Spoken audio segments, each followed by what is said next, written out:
I'm in the high desert of Hesperia, California. Let's take a look and see which family I'm going to help now. Hi, we're the Prescott. I'm Katie. And I'm Daniel, and we have 7 kids. Marley is 8. Daniel is 7. Trenton is 6. Philip is 5. Aiden is 3. Ella is 2. And Reed is 1. Look at this lovely big family, look. Basically, we knew each other in high school. He was the cute, older, unattainable athlete, and I was the younger cheerleader, and I was very vain, very into myself, and didn't really want kids at that time. I didn't really ever think I would ever have kids. Wow, this mum went from a cheerleader of no kids to a mother of 7. Something happened there. I'm an asphalt paving estimator. I work 5 days a week, and I leave Katie home with all the children to fend for yourself. Right? I stay home with all the kids. Daniel is our hard case. He's very aggressive. You know what? I'm not. Daniel was diagnosed with ADHD. Daniel, honey, I need you to come and take your pill. These parents need to learn more about their son's condition. Marley is our big girl. She's our helper. I have depended on her so much, just being my everything. Marley, can you go check and see if Reed is still in his bed? Marley, do me a favor. Marley, can you get Ella's shoes for me? And Mars, after that, could you grab Reed and you run out to the van? Could you run and put that in there? Marley, can you help him like I asked you? Marley, please. Look at this little girl, like a mini mum. And she's 8 years old. Handling the 7 kids alone during the day at home can be a great source of stress. Trenton, if you don't get off that counter right now, you're getting a butt whooping. When all of the kids decide to have a little moment all at once, it is extremely overwhelming.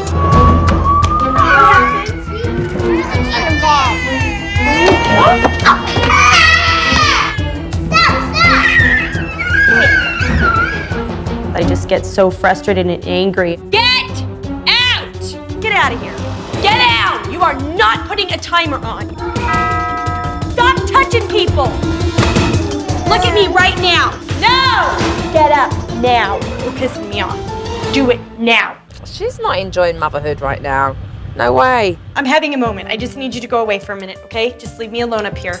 Nanny, please come. Please help us. We Hurry, need you. Supernanny. Hang on, Mum and Dad. I'm on my way. I'll see you soon.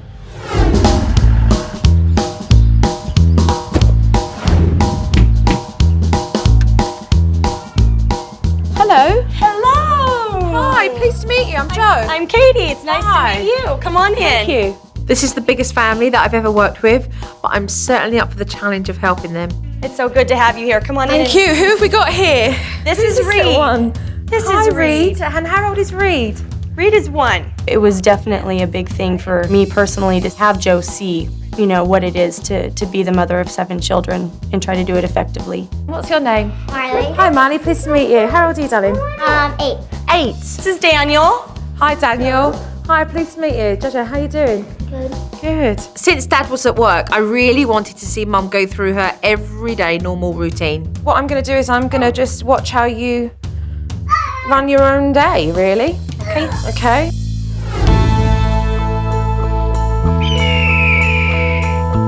A couple of hours in, I saw exactly how Mum deals with Daniel's ADHD. I will help you. You need to ask me. I can't read your mind. I don't know if you need help. You need to ask.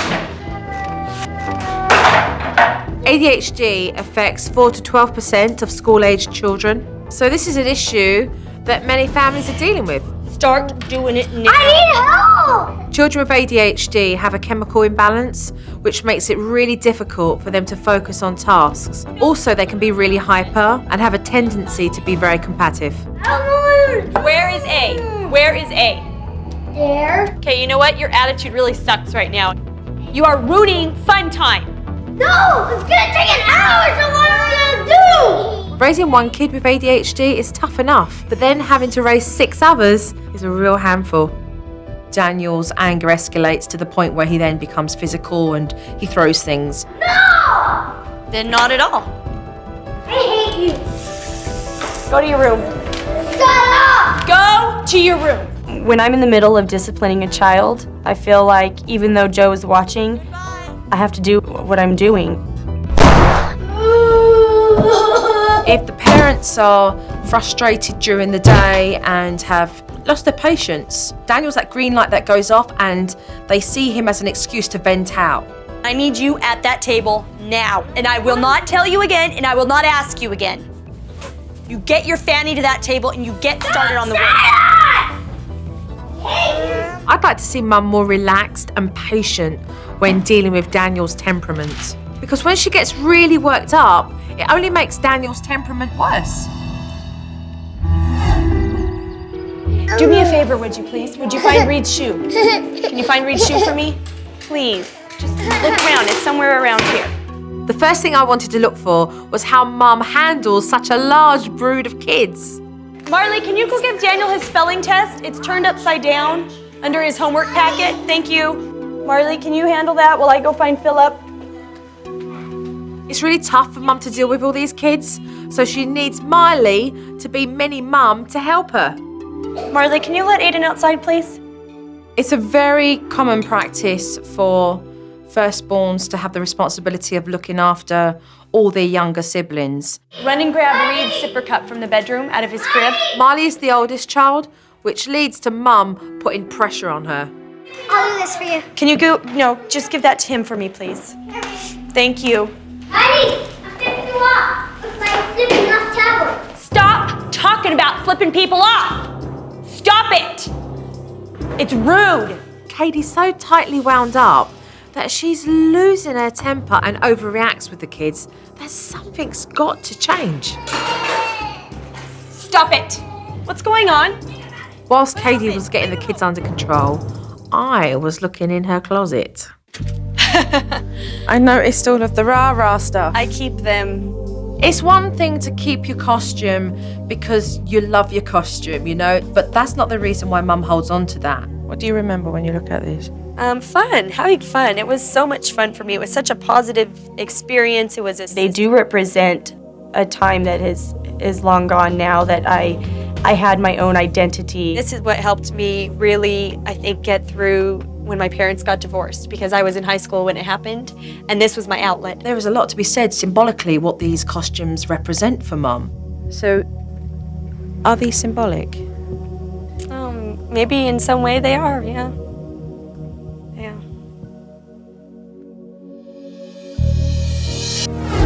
Talking to Katie about her cheerleading days made me realise how young she was when she started a family.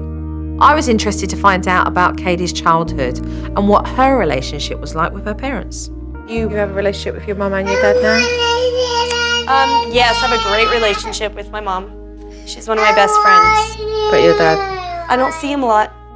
We have different views on his lifestyle, and so I don't. What's he is homosexual. Right.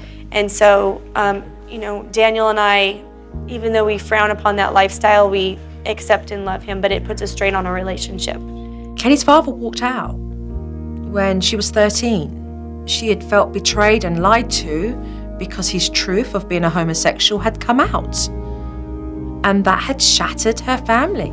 The man in your life, your father, then chooses to leave.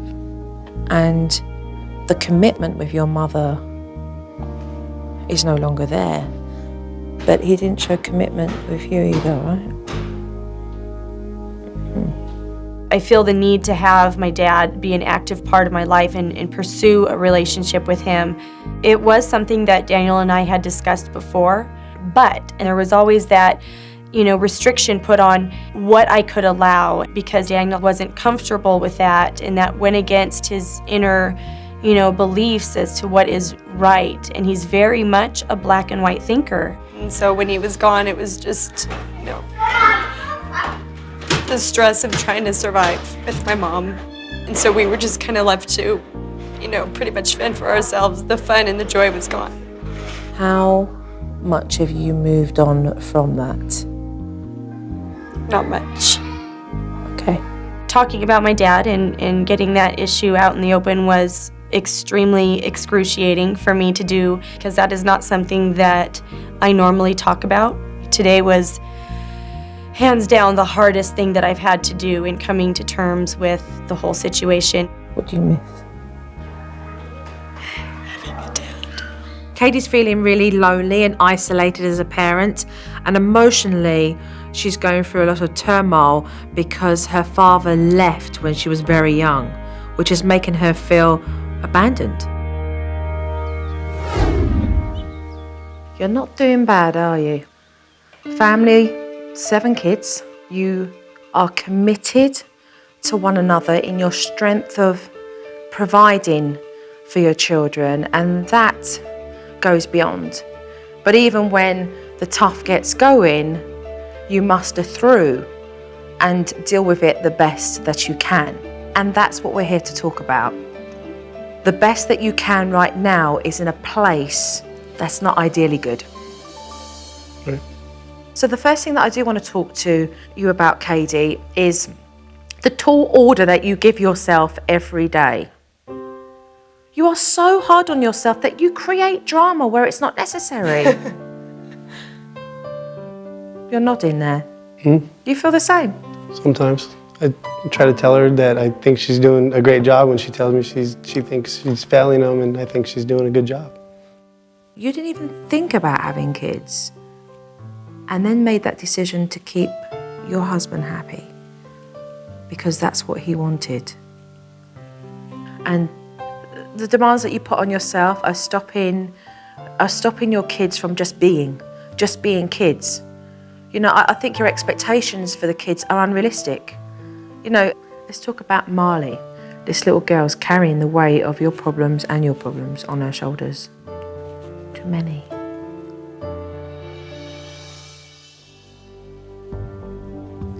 It wasn't her choice to be in a family of 7. It was your choice. And your choice of having a big family is your responsibility. It's not working. It's not working and it needs to change. Let's change it. ADHD. Daniel, diagnosed with this condition. Understanding Daniel's medical condition is so important for the pair of you. But you choose time and time again to forget that he has ADHD, that he's going to get hyperactive. It's not to say that it won't get better, but you forget. So you scream at him and you shout at him. All that does is create this defiancy in Daniel. It doesn't bring resolution. We have the desire to change it, but we just don't have the knowledge of how. Life just happens and I just deal with it, and on the very top level. Because you're too busy upholding the importance of everybody else's expectations instead of standing up and saying, and I can only do what I can do. And that comes from a deep down insecurity of feeling that you will lose love that you had. I have to bring this up. Your father is so relevant in this. But you're not willing to accept the way he is. His sexuality has nothing to do with his ability to love his daughter. But his abandonment does. But if he's being pushed because he's being told that his sexuality does not belong in this home, then how can he make that bridge as well? You're torn. You're torn because you love your father and you want to build a relationship with him, but you seek permission from your husband to do that. What is it? Say it. I need you to get over having a problem with homosexuality. I need you to let it go. And you know I'm not happy about my dad's choice, and I never will be. But what? But he's my dad. And what? And I need him. And what? And what? Tell him. And what? I just need you to realize that he's my dad, and I need you to respect it, and I need you to try not just to be cordial. I can try, right?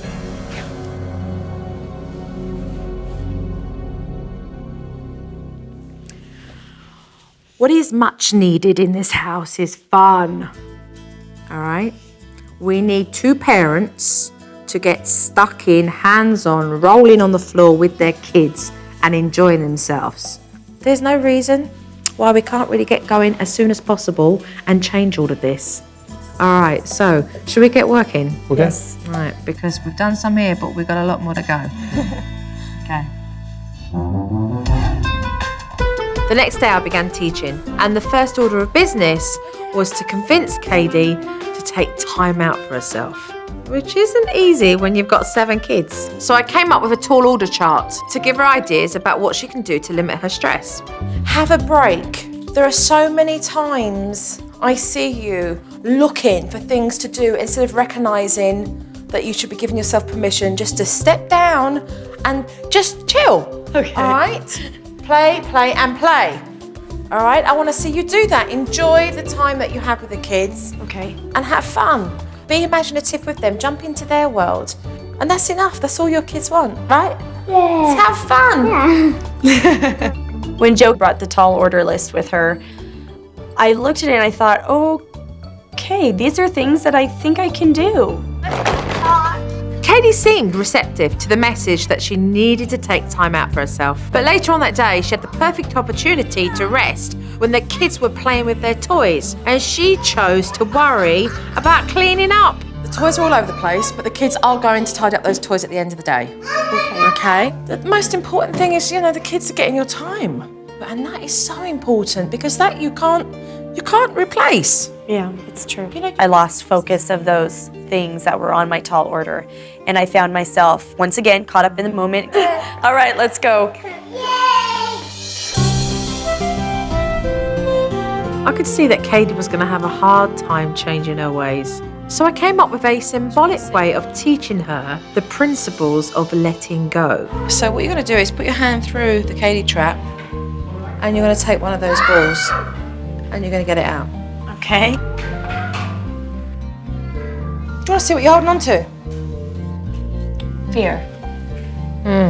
You've been holding on to fear so tight for so long that you can't set yourself free. So the only way in setting yourself free is to do what? Let it go. Let go.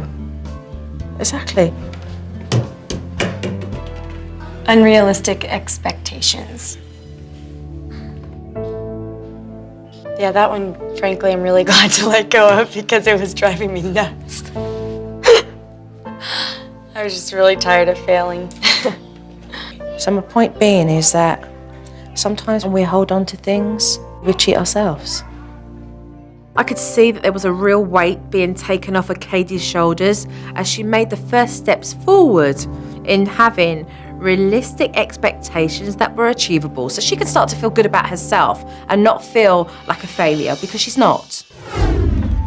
With Mum committed to lighten up, it was now time to address Daniel's ADHD. And as soon as Dad came home from work, he decided to put Daniel in a timeout, and I got the chance I needed.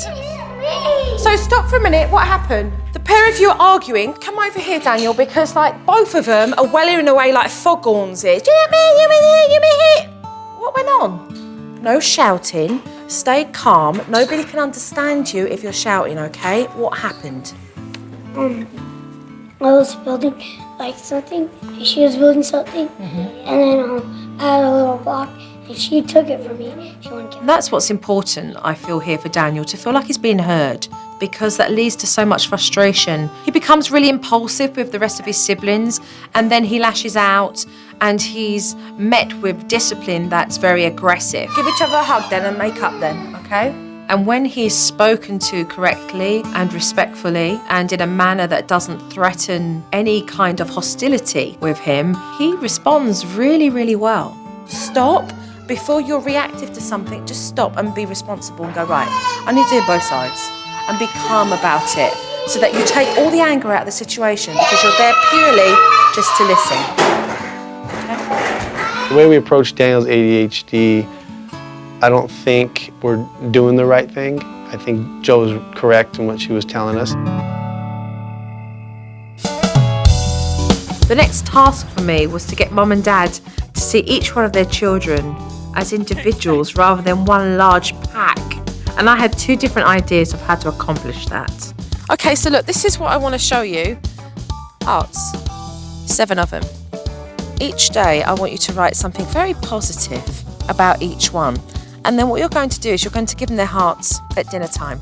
Oh, cool. And so using the hearts every dinner time allows Mum to put a really nice, loving, positive message on that for each and every one of them. Okay, Ella, there's yours. And there's Reed's and Aiden and Philip. Thank you, Mom. It allows me to really say what I'm thinking and feeling and not being afraid to just put it out there. Chachi, you were very responsible today. It says, Philip, you were very helpful today. Thank you. I love you, Mom. Because you were a good helper. I like the hearts because it makes us feel better about ourselves when our mom gives us good comments and stuff. Aiden, you are so fun to play on the swings with. And Reed says, Reed, I am so proud that you said lizard today. I love you, Mom. Yeah, that's a big deal for him to say things like that. To hear that on a daily basis is going to be so good for their hearts and their little souls. Where's the 3 older ones? Can you come? The hearts idea is for Mum to be positive about writing a little message for each child so that they get individual attention. Spreading the chores amongst the 3 eldest children takes the burden off of Marley, and it also allows the other children to share the chores equally. Okay, you're gonna know what your chore is for the day because your initial will be pinned to one of the chores and placed onto the corkboard. I thought that was a better idea because then my mom and dad didn't have to do a lot of work, I didn't have to do a lot of work, and we all had a good amount of responsibilities. Also, because you are the oldest, you will be privileged with good behaviour in staying up a little later too, over the weekends, and maybe having sleepovers. Alright? Us? Daddy, get rocks!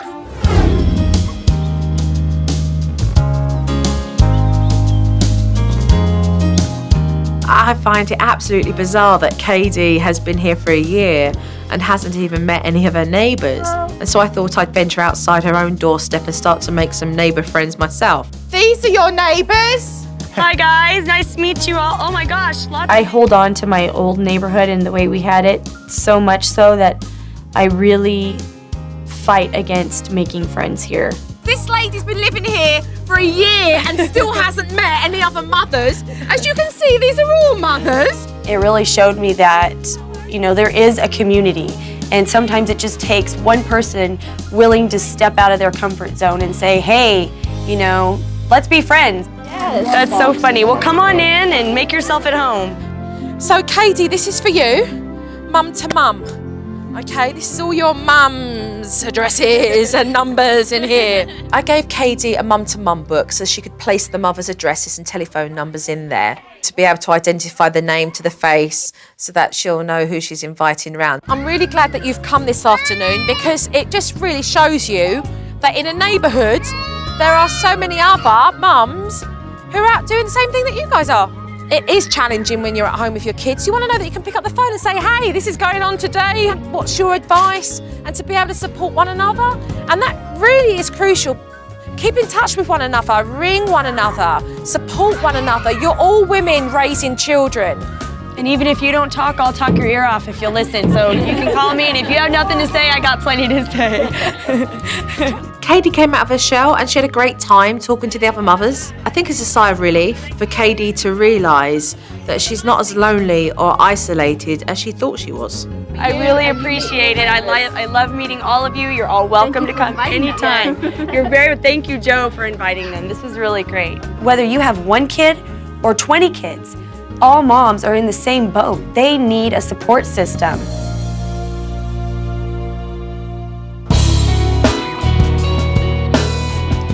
It is time for me to go for a few days only, but in those few days, remember everything that you have in this house works for you and it's there to serve you, so take ownership of it.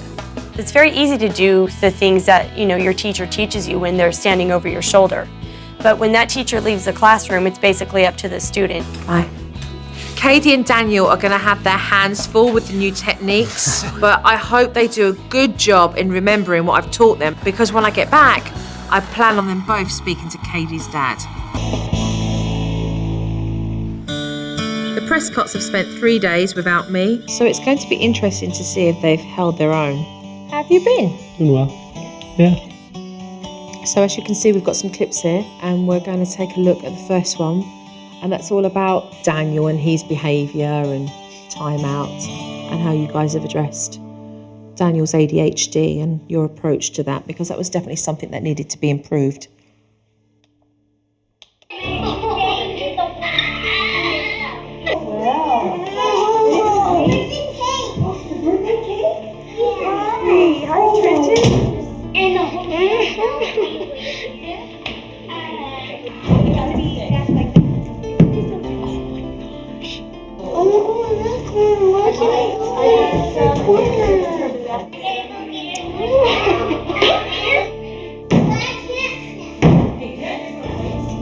Son, you can come out of the corner whenever you're ready to. This won't be never. Alright. Oh, because you're so big. I don't want to be quarterback, the baddest player in the world again. Can I talk to you in my bedroom? Come on. We do not want you to get upset. That's what we're here for. We're here to help you. I'm angry because I keep messing around and it turns into a fight and I keep getting in trouble. Do you want to change that? Yeah. Jade, if you did that, make me real proud of you. Okay? I love you. I'm going out of control and keep getting out of control. Okay. I always forgive you, right? Daddy loves you. That's nice. That's really nice to see. Look, you're choking watching that. I can see all your eyes welling. Right. Yeah, it's choking though to watch, isn't it? You feel a bit like when you watch it, It's tough to see him being so angry too. Let's be real here, Daniel. You're still learning how to compose yourself and not get wound up by Daniel when he kicks off. It really is about your own temperament, because you'll feed into that banter or you won't. And learning to step outside your own box and have more self-discipline is what brings you to the point of being able to execute this discipline with Daniel in a successful way. I think that the way we're dealing with it now, there's a light at the end of the tunnel. Yeah. I think we have It's way better. we have a chance now with him, whereas before I felt like it was hopeless. It was getting worse, not better. Well done, Daniel. Well done. Well done. Thank you. Okay, so are we ready to see the next bit here, which is all about chores? Let's take a look. And make sure, put them in sticking up. The sharp knives, put them in the back and put them down. Okay?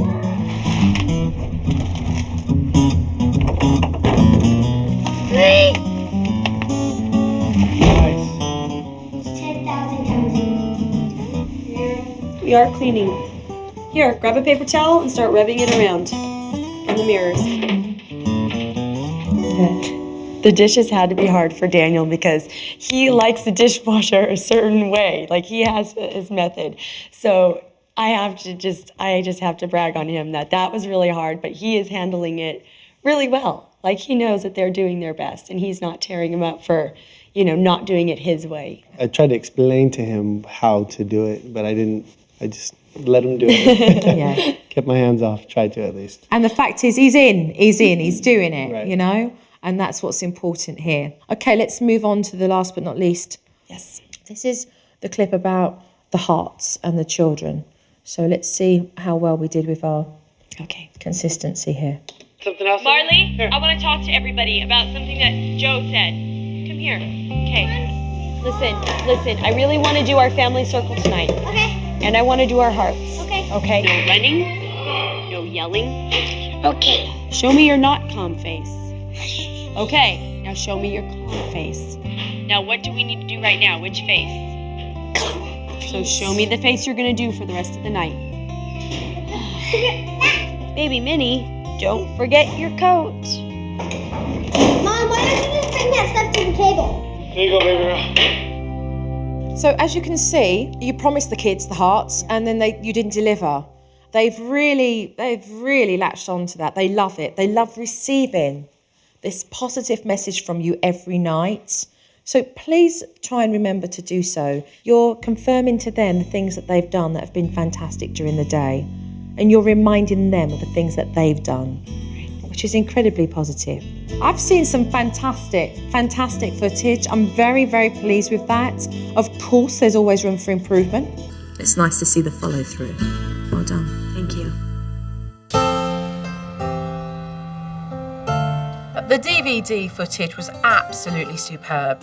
There is still one thing emotionally this family need to overcome, and that's to get Katie and Daniel working on their relationship with Katie's dad, Sherman. How about if I suggested building that bridge this afternoon by a phone call?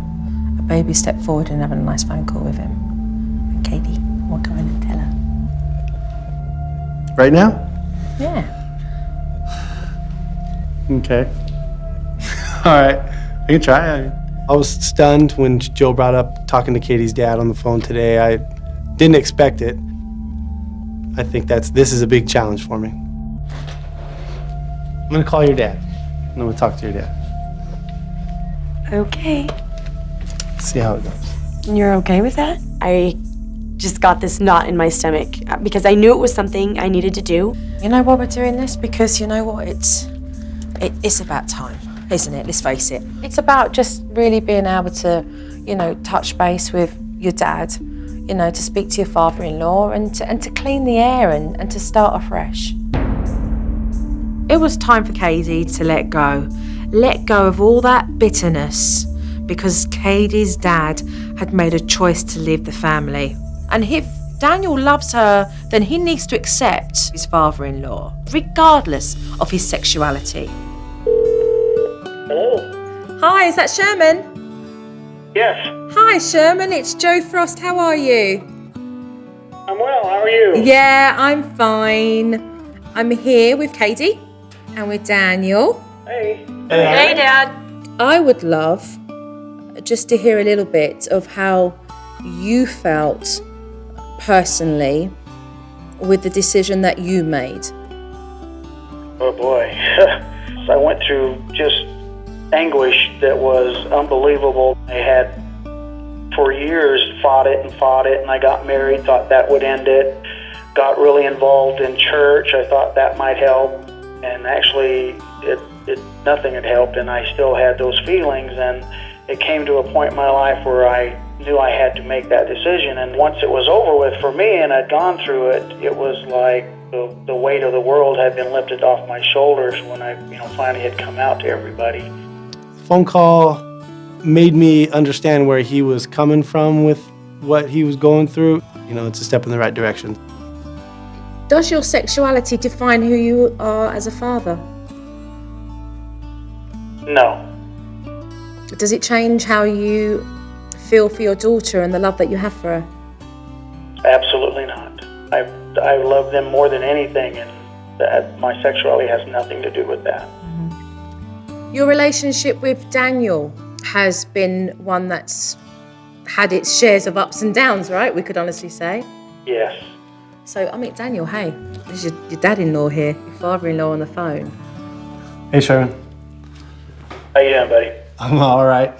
Through talking with Joe and with Katie and all the issues that have been brought up, the main thing that was brought to my attention was that I'm partly to blame for keeping your guys' relationship on rocky terms. And I just want you to know that whatever it takes for you and Katie to have a better relationship, I'm willing to do it, to help you guys out and help us all out.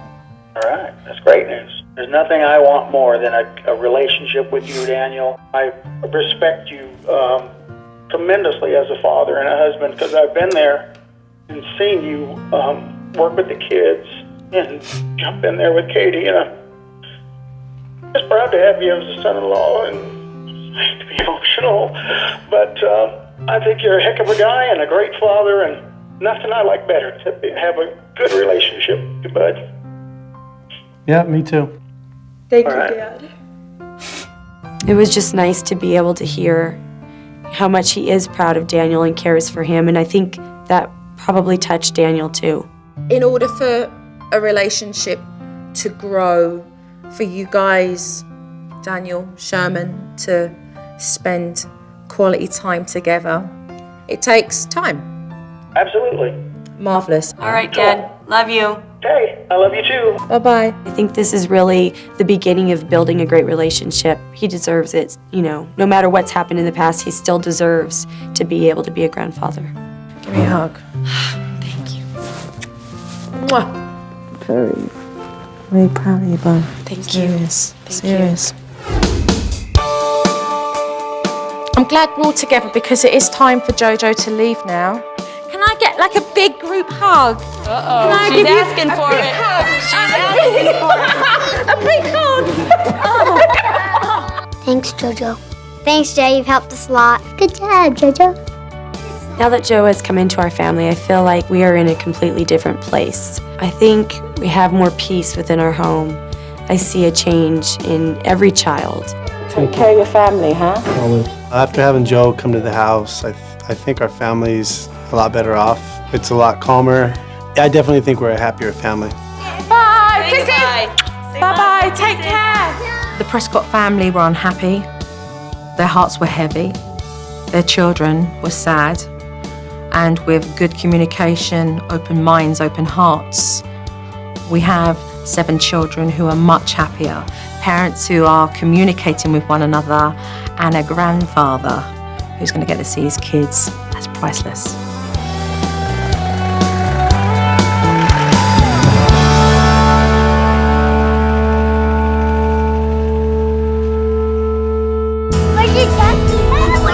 They're over here. We're gonna go set our stuff down and then we'll go see the ducks. I just feel like so many weights have been lifted off of me. It's put me in such a peaceful place inside. I don't have any food right now. The main reason I started this whole thing was because Katie needed it. And along the way, I found a lot of stuff for myself too. I wasn't expecting to, but I did. Stingy, yeah? Yeah. I want one with dip. With dip. I'm no longer having these thoughts running through my mind at the end of the day of all the things that I haven't accomplished. I go to bed with this sense of pride in what I've accomplished with my kids that day, and it gives me a great hope for the future. So what happens when we run out of grapes? They come looking for them. No. I see my family changing since Joe has got here. Yeah, throw whatever. I don't know what they're gonna eat, but talking about my dad and resolving that with Daniel was like somebody just literally lifting a weight off of me. I feel like there's hope now.